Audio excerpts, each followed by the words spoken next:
Hello students. Welcome to the competitive pharma YouTube channel. मैं आपका दोस्त आपके अपने चैनल में स्वागत करता हूं दोस्तों। फ्रेंड्स, आज हम लेकर आए हैं बहुत ही इम्पोर्टेंट टॉपिक जो कि हमारे फार्मास्यूटिकल जूरिस्प्रूडेंस के अंदर आता है। और ये टॉपिक हमेशा एक क्वेश्चन इस टॉपिक पे डेफिनेटली एग्जाम में रहता है। ओके, 101% एग्जाम में रहता है। The name of the topic drug inspector. Topic का नाम है ड्रग इंस्पेक्टर। अभी तक आपने हमारा चैनल सब्सक्राइब नहीं किया है तो फ्रेंड चैनल सब्सक्राइब कीजिए और बेल आइकन को भी प्रेस कीजिए ताकि हमारे लेटेस्ट एंड अपडेटेड वीडियो के नोटिफिकेशन आपको मिले। सो आइए स्टार्ट करते हैं drug inspector. First, what do you mean by the drug inspector? Drug inspector यानी क्या? Means in relation to the Ayurvedic, Siddha or Unani drug and person appointment under the central or the state government under section of 33G. Okay, कौन से section के under? 33G for the Ayurveda Siddha and the यूनानी drugs. जो जिसको appoint किया गया है उसे क्या कहते हैं? ड्रग इंस्पेक्टर कहते हैं। Then in relation to other drug और कॉस्मेटिक।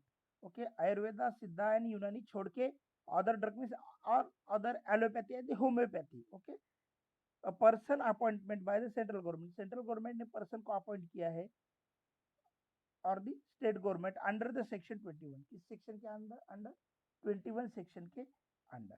इसे क्या कहते हैं? ड्रग इंस्पेक्टर कहते हैं। मीन्स ऐसा पर्सन जो आयुर्वेदा सिद्धा यूनानी के लिए 33G सेक्शन के अंडर अपॉइंट किया जाता है एंड ड्रग्स एंड अदर जो कॉस्मेटिक्स है यानी कि होम्योपैथिक एंड एलोपैथिक के लिए सेक्शन 21 के अंडर सेंट्रल और स्टेट गवर्नमेंट में अपॉइंट किया जाता है, उसे क्या कहते हैं? ड्रग इंस्पेक्टर कहते हैं। ड्रग इंस्पेक्टर सेंट्रल में भी होते हैं और स्टेट गवर्नमेंट में भी होते हैं। एक दूसरा एक वीडियो हम बनाने वाले हैं, उसमें एग्जैक्टली एग्जाम वगैरह कैसा रहता है, पैटर्न क्या रहता है वो रहेगा। ये जो है ड्रग एंड कॉस्मेटिक एक्ट के अंदर उसकी प्रोविजंस क्या है ये सब इंफॉर्मेशन है। Second, qualification. which qualification or what are the qualifications required for the drug inspector? The person who appointed and drug inspector should possess the following qualification. Okay, number one, graduate in the pharmacy. Pharmacy में क्या होना चाहिए? Graduate. और in pharmaceutical science. Okay, pharmaceutical science में और medicine with the specialization in the clinical pharmacology. Okay, और microbiology. Okay, means medicine में है तो वहां पे स्पेशलाइजेशन होना चाहिए क्लिनिकल फार्माकोलॉजी का और माइक्रोबायोलॉजी का from the recognized university, provided that for the purpose of inspection of manufacturing of the substances specified in the schedule C. Okay, ये इसका इंपॉर्टेंट क्वालिफिकेशन है। मीन्स यूनिवर्सिटी में क्या होना चाहिए? वो recognize the provide the purpose of the inspection के लिए हम उसे उस पर्पज के लिए अपॉइंट कर रहे हैं शेड्यूल सी में। शेड्यूल सी में क्या आता है? The biological products. ओके, जो biological vaccine, sera, antibiotics, these are the commander schedule C के अंदर। उसकी इंस्पेक्शन के लिए हम क्या कर रहे हैं? इसे अपॉइंट कर रहे हैं।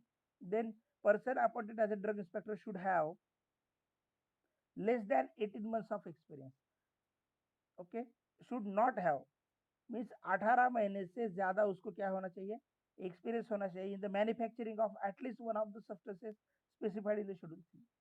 किसी भी एक सब्सटेंस जो शेड्यूल सी में दिए गए सब्सटेंस की एक लिस्ट है, उस लिस्ट में से किसी भी एक एक ड्रग में और एक कैटेगरी में उसे क्या होना चाहिए? एक्सपीरियंस होना चाहिए। सपोज शेड्यूल सी में दिया है वैक्सीन, तो उसे वैक्सीन में 18 महीने से ज्यादा एक्सपीरियंस होना चाहिए। शेड्यूल सी में दिया है एंटीबायोटिक्स, बायोलॉजिकल प्रोडक्ट्स दिए हैं सब, तो उसे उसमें क्या होना चाहिए? 18 मंथ्स का ज्यादा एक्सपीरियंस होना चाहिए। ठीक है, तो वो एक्सपीरियंस वहां पे मैंडेटरी है। Not less than 18 month experience in the testing. और क्या है? 18 महीने से ज्यादा होना चाहिए, कम नहीं। Experience in the testing at least one of the substances in the schedule C approved laboratory.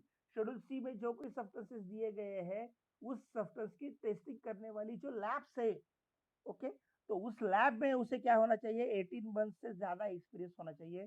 So he become a qualify for the drug inspector exams. Okay, then not less than 3 years experience in inspection of the firm. Okay, firm में के inspection में not less than 3 year से ज्यादा experience होना चाहिए। Any of the substances specified in the schedule C.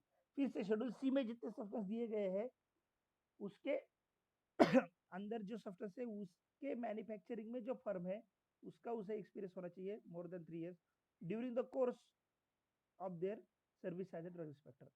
Okay, drug inspector जब वो appoint होगा तो उस दैट एट दैट टाइम तो उसे 3 year का क्या होना चाहिए, उस कोर्स के अंदर उसे एक्सपीरियंस होना चाहिए, तभी वो अपॉइंट होता है ड्रग इंस्पेक्टर। ओके, और next, provided that the first 4 year from the date on which chapter 4 of the act takes place, chapter 4 act का आने के बाद okay 4 year effect in the state. Okay, effect जब chapter 4 state में effective होगा, chapter 4 में क्या दिया गया है, चैप्टर 4 में है manufacturing of the drugs sale distribution, ये दिया है चैप्टर 4 में। तब जिस स्टेट में ये चालू होगा, चैप्टर 4 टेक्स प्लेस होगा, स्टार्ट होगा, ओके, तब the person whose qualification training experience are consider adequate may be appointed as a drug inspector. ये चालू होने के बाद उसका 4 year अगर एक्सपीरियंस है तो may be appointed as a drug inspector and their appointments continue even after 4 year if the state government satisfied। Okay, देखिए अब आपको समझ में आया होगा कि सपोज दैट हम अगर कहते हैं कि उसे एक्सपीरियंस होना चाहिए, अगर स्टेट में इंडस्ट्री नहीं है तो क्या करेगी फिर, suppose that first time industry आ गई तो आने के बाद 4 साल उसने वहां पे क्या किया, 4 year from the date of, 4 साल मैन्युफैक्चरिंग स्टार्ट हुई थी, 4 साल उसने एक्सपीरियंस लिया, तो उसके बाद after that state government satisfied अगर हो गया तब जाके वो कहलाएगा और अपॉइंटमेंट होगा उसका as a drug inspector. Okay, उसका अपॉइंटमेंट होगा ड्रग इंस्पेक्टर।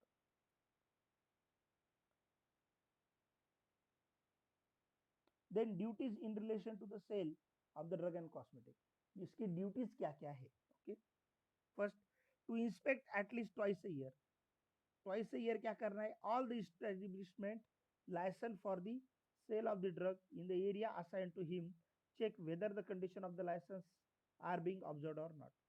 लाइसेंस जिस कंडीशन पे दिया गया है वो कंडीशन वो मैन्युफैक्चरिंग यूनिट फॉलो करता है कि नहीं, ये जाके चेक करना। कहीं कहाँ पे चेक करना, उसे जो एरिया दिया गया है वहाँ वहीं पे चेक करना। नहीं तो ऐसा नहीं होना चाहिए कि एक इंस्पेक्टर है पुणे में और वो जाके चेन्नई में इंस्पेक्ट कर रहा है, ओके, और पुणे में है बॉम्बे में जाके कर रहा है, नहीं, उसको जो एरिया दिया गया है उसी एरिया में उसे क्या करना है, लाइसेंस की जो कंडीशंस है, जिस कंडीशन के जिस आधार पे वो लाइसेंस दिया गया था, दे आर सेटिस्फाइड और नॉट, वो है क्या नहीं, वहां पे फुल हो रही है क्या नहीं, वो हमें वो ड्रग इंस्पेक्टर को जाके वहां पे चेक करना है। Then if he thinks necessary to obtain and send the sample of the imported drug and cosmetic for testing or analysis which are being sold or stocked contravention of the provision of the act। अगर suppose that act का कोई drug import किया है और वो act follow नहीं करता है, it create a contravention. Okay, वो ड्रग कॉन्ट्रावेंशन क्रिएट कर रहा है, जब वो ड्रग कॉन्ट्रावेंशन क्रिएट कर रहा है तो उसका स्टॉक सीज किया है, वहां पे रखा है, तो उसके स्टॉक का टेस्टिंग के लिए भेजना है कि नहीं, जो वो थिंक करेगा कि इट इज नेसेसरी और नॉट, और उसे लगा कि ठीक है ये इशू है, तो वो सैंपल क्या कर सकता है, एनालिस्ट के पास भेज सकता है। ठीक है, ये है उसकी duty. Then to investigate any complaint in return made to him, अगर किसी ने उसे राइटिंग में कोई कंप्लेंट दी है तो उसका क्या करना, इन्वेस्टिगेशन करना, this is also the duties.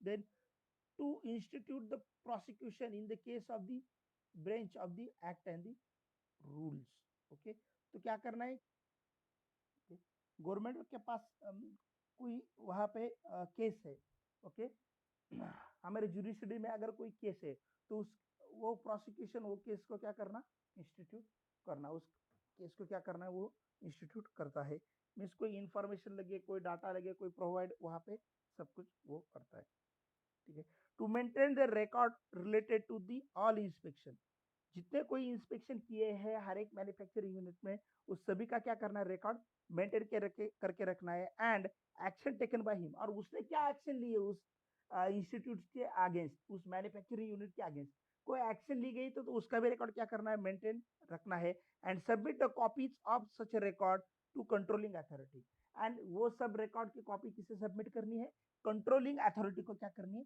Submit करनी है। ओके, तो उसके भी ऊपर एक रहता है कंट्रोलिंग अथॉरिटी, उसको क्या करना पड़ता है, ये उसी को सभी को ये कॉपी सबमिट करनी पड़ती है। To make the inquiries and the inspection regarding the sale of the drug in contravention to the act. Okay, inquiries करना और इंस्पेक्शन करना किस चीज का, जो ड्रग कॉन्ट्रावेशन कर रहे हैं एक्ट के, तो उसका क्या करना, इंक्वायरीज करना और उसका इंस्पेक्शन करना, ये भी काम है। मीन्स कोई ड्रग के अगर ड्रग कोई लॉ के अगेंस्ट जा रहा है, उसका मैन्युफैक्चरिंग लॉ के अगेंस्ट जा रहा है, उसका डिस्ट्रीब्यूशन लॉ के अगेंस्ट जा रहा है, उसका इंपोर्ट लॉ के अगेंस्ट जा रहा है, कुछ भी लॉ के अगेंस्ट अगर जा रहा है तो उसका इंस्पेक्शन करना, इंक्वायरी करना, ये काम, ये ड्यूटीज किसका है, ड्रग इंस्पेक्टर की ड्यूटी है ये। Okay, then to obtain the import package if suspect to contain the drug, the import of which prohibited. Okay,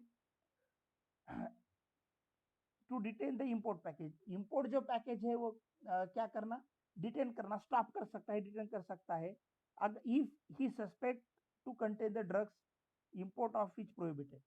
suppose that कोई ए नाम का ड्रग है, उसे इंपोर्ट करना प्रोहिबिट है हमारे कंट्री में, हम according to the drug and cosmetic act. अगर ऐसा कोई ड्रग आ रहा है और उसे पता चला कि इस पैकेट में वो ड्रग है, तो उस पैकेट को क्या कर सकता है, ये डिटेन कर सकता है, स्टॉप कर सकता है। ओके, डिटेन कर सकता है उसे, और उसे जब्त भी कर सकता है। Then power of the drug inspector. Okay, this is also important question in the previous exams. Power of the drug inspector, first inspect, first power is the inspect.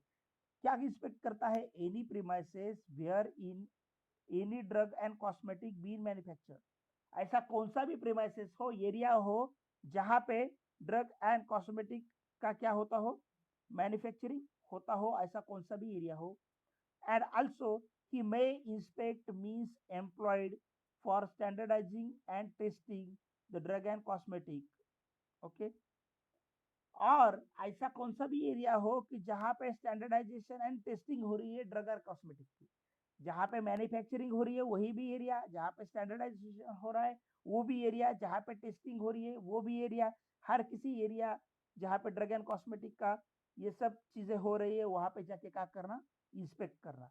Any premises where in any drug and cosmetic being sold, जहां पे drug and cosmetic ऐसा कौन सा भी area हो, premises हो, जहां पे ड्रग एंड कॉस्मेटिक सोल्ड किया जा रहा हो, स्टॉक किया जा रहा है, एग्जिबिट किया जा रहा है, और ऑफर्ड फॉर सेल, सेल किया जा रहा है, यानी हमारे मेडिकल शॉप पे, एट डिस्ट्रीब्यूशन, डिस्ट्रीब्यूशन पे, और डिस्ट्रीब्यूटेड, ये सब चीजें जहां पे हो रही है उस सब सभी जगह पे क्या कर सकता है, ये इंस्पेक्ट कर सकता है, क्या कर सकता है, इंस्पेक्ट कर सकता है, ये है उसकी पावर।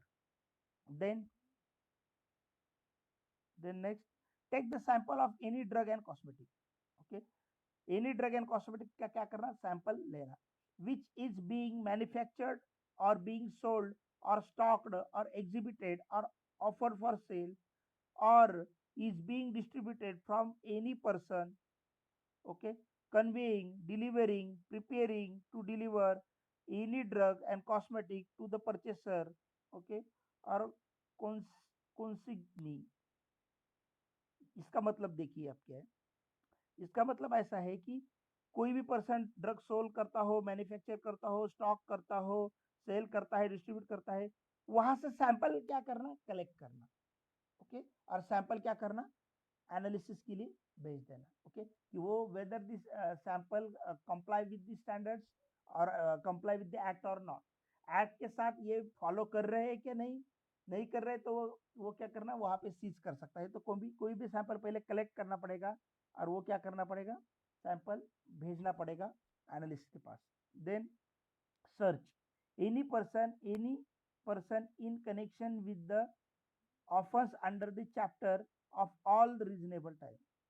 ओके, किसी भी पर्सन को क्या कर सकता है, ये सर्च कर सकता है under the any reasonable time, और किसी भी एरिया को क्या कर सकता है, सर्च कर सकता है, and search. Okay, all the reasonable times, any place or premises in which he has reason to believe an offense is being committed or has been committed।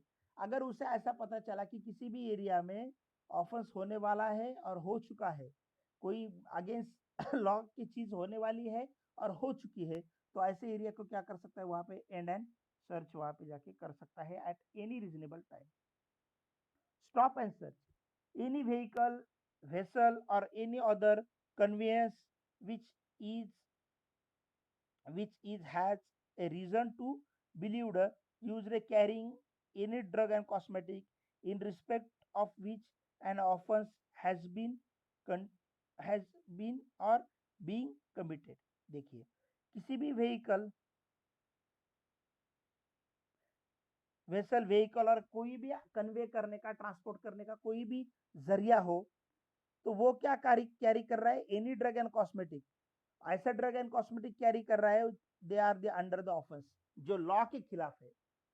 Okay, कोई अगर इलीगल माल ट्रांसपोर्ट कर रहा है तो उसको क्या कर सकता है, स्टॉप एंड सर्च कर सकता है किसी भी व्हीकल को.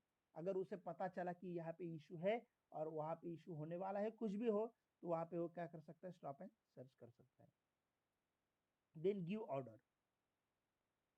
In writing to the person in possession of the drug and cosmetic in respect of which offense has been or being committed, not to be disposed of any stock of such a drug and cosmetic for a specific period of time not exceeding 20 days, or unless the defect may be removed by the processor of the drug and cosmetic, and may seize the stock of such a drug and cosmetic or any substances or any article used to carrying the drug. देखिए, इसका मतलब मैं समझाता हूँ आपको.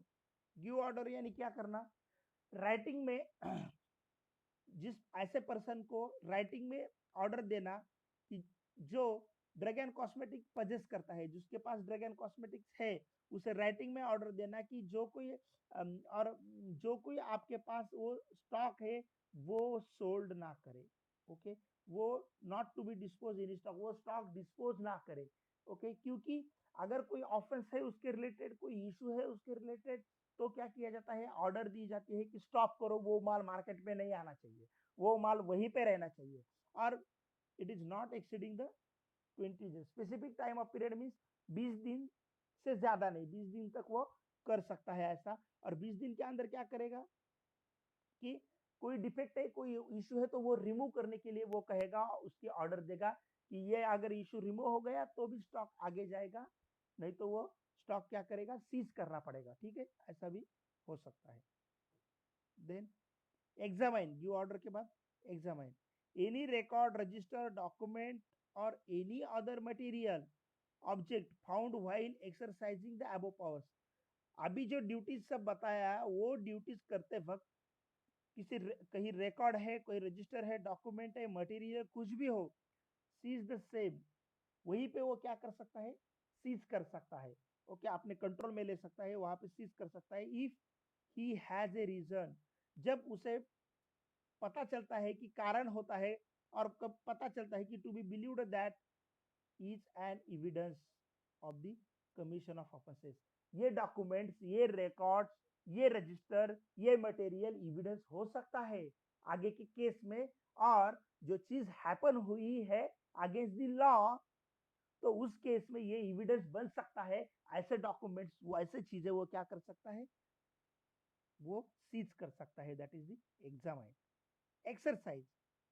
Okay, any other power as may as necessary for carrying out the purpose of the act. ऐसी कौन सी भी पावर हो जो एक्ट का पर्पस फुलफिल करनी है हमें, ऐसी कौन सी भी पावर हो of this act and rules made thereunder, if any person willful obstruct an inspector, inspector को ऑब्स्ट्रक्ट कर रहा है, उसके आड़े आ रहा है, okay, in exercise the power conferred upon him by or under this chapter, he shall be punishable with the imprisonment which may extend to 3 years or with the fine or both.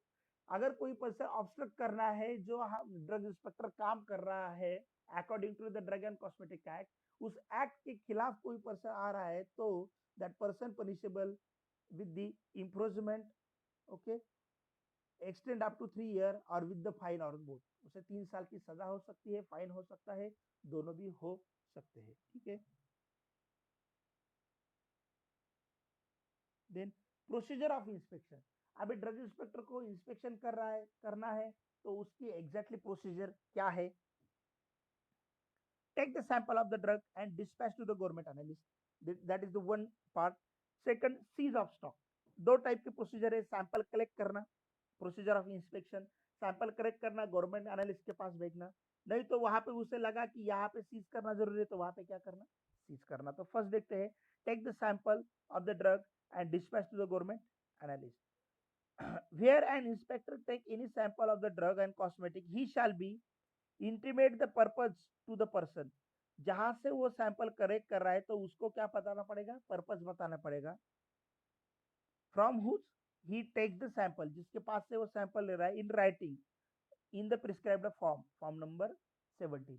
Form number 17 में drug inspector लिख के देगा कि why I am taking that sample, हम ये sample क्यों ले रहे हैं, इसका रीजन क्या है, वो फॉर्म नंबर 70 में उस पर्सन को वो क्या करेगा, राइटिंग में देगा। Then tender fair price of the sample and obtain acknowledgement thereof. If the price is refused by such a person, he has to tender a receipt thereof in the prescribed form 17A। 17A जो form है उस form में उसे क्या करना है, हमें intimate करना है, हमें उसे रिसिप्ट देनी है और वहां पे हमें लिखना है कि वहां उसकी फेयर प्राइस, वहां पे क्या करनी है, हमें मेंशन करनी है उसकी फेयर प्राइस और उसे वो क्या करनी है, हमें वहां पे रिसिप्ट देनी है। Okay, then divided the sample in the presence of such person, उस पर्सन के सामने ही सैंपल को डिवाइड करना है हमें in the 3 portion, unless he wilful absent himself, shall an effective seal and mark the portion। so हमें क्या करना है, उसके सामने ही डिवाइड करना है और सील करना है उसे और मार्क भी हमें वहां पे करना है। ठीक है, next, further if drug is packed in A small volume container, drug is packed in A small volume container और गेट डैमेज्ड और deteriorated, sun exposure, 3 or 4 container to be taken as the case may be sealed and the marked। Okay, वहां पे deteriorate हो सकता है drug, okay, due to the sun exposure, container damage हो सकता है, so that's why 3 to 4 containers to be taken, okay, may be sealed and the marked। then restored one portion or the container of the sample with the person from whose sample is taken। जिसके पास से sample हम ले रहे हैं उसके पास एक sample क्या करना है, हमें रिस्टोर करना है। Send one portion of the container to the government analyst for the test, एक कंटेनर हमें क्या करना है, गवर्नमेंट एनालिस्ट के पास भेजना है for the purpose of test. Reserve the one portion of the container for the production before the court. Okay, if proceedings is instituted in case of such sample, अगर उस सैंपल के खिलाफ अगर न्यायालय में खटला चला गया तो न्यायालय में हमें क्या करना है, प्रोड्यूस करना है, तो उसकी वजह एक सैंपल वहां पे हमें रखना होगा। ठीक है, send the remaining portion to the warrantor, कोई अगर वारंटर है वहां पे तो उसको क्या करना है, रिमेनिंग पोर्शन हमें भेज देना है, whose name and address and other particulars have been disclosed. Okay, तो हमें क्या करना है, कोई वारंटर वगैरह है वहां पे जिसके प्रेजेंस में हमने ये सब किया है, सैंपल कलेक्ट किया, तो उसको भी हमने क्या करना है, रिमेनिंग पोर्शन वहां पे उसे भेजना है। Okay, then second part of the procedure of inspection, that is seize of stock. Stock क्या करते हैं, सीज करते हैं। Okay, when the inspector suspect something is against the law, inspector को अगर लगता है कि in this area something happen against the law, तब जाके वो क्या कर सकता है, सीज कर सकता है उस एरिया को, वहां पे स्टॉक को भी सीज करता है। सीज द डॉक्यूमेंट, और उसके साथ साथ क्या सीज करता है, ये डॉक्यूमेंट भी सीज करता है, रिकॉर्ड मैन्युफैक्चरिंग सीज करता है, ओके, स्टॉक सीज करता है, ड्रग को भी सीज कर सकता है, which believed to be an evidence, जो कि एविडेंस हो सकते हैं। ओके, ऐसे सभी को क्या करता है, वो सीज करता है। Okay friends, thank you for watching video, thanks once again.